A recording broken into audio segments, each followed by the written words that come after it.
Hey, this is Natalie with The Fifth Journey. We're going to be making a holiday candy soap today.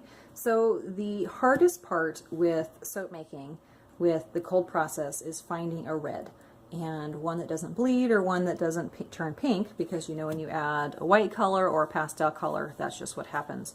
It turns pink. So what I have done is I've got three different colors of green in here.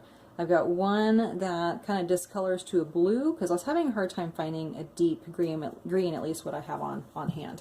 And then in here, that's a really dark red. What I ended up mixing was a red mica, and then I mixed in red Aussie clay.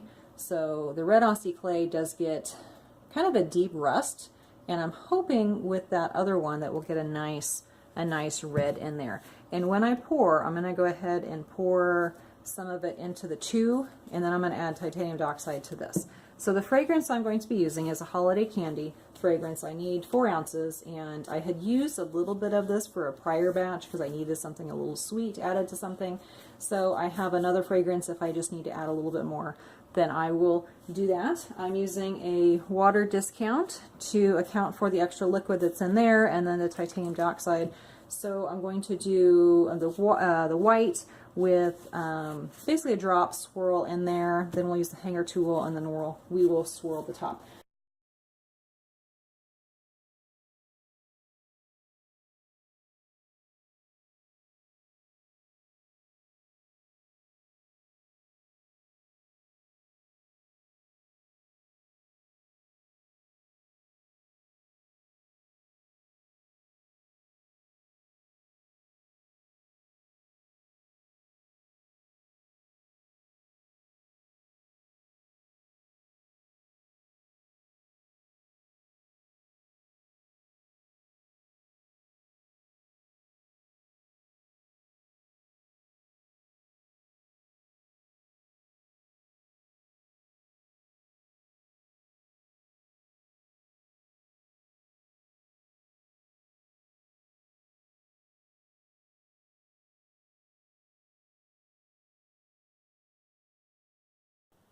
We're back with the holiday candy to cut, and as you can see, the fragrance did discolor. Even though I did put the titanium dioxide in, it did discolor to a light, kind of a soft, buttery yellow. Not what I was wanting, but I'm sure it will still be pretty and look okay. So we have those swirls on top, and I'm going to go ahead and trim this and cut them, and we'll see what the inside looks like.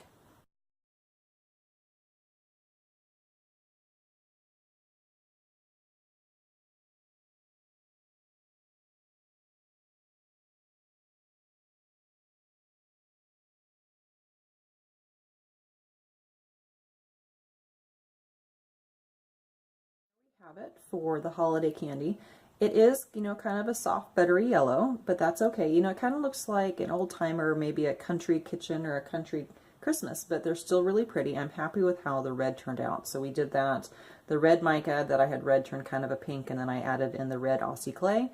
So maybe with the green next time, maybe put a little bit of a darker green in there, because I didn't have a real dark green on hand, even though I have a bunch of different samples, so I'd mix some. But, they're pretty, they smell really good. I'm going to go ahead and trim these up, stamp them, and then we will come back and see a final look.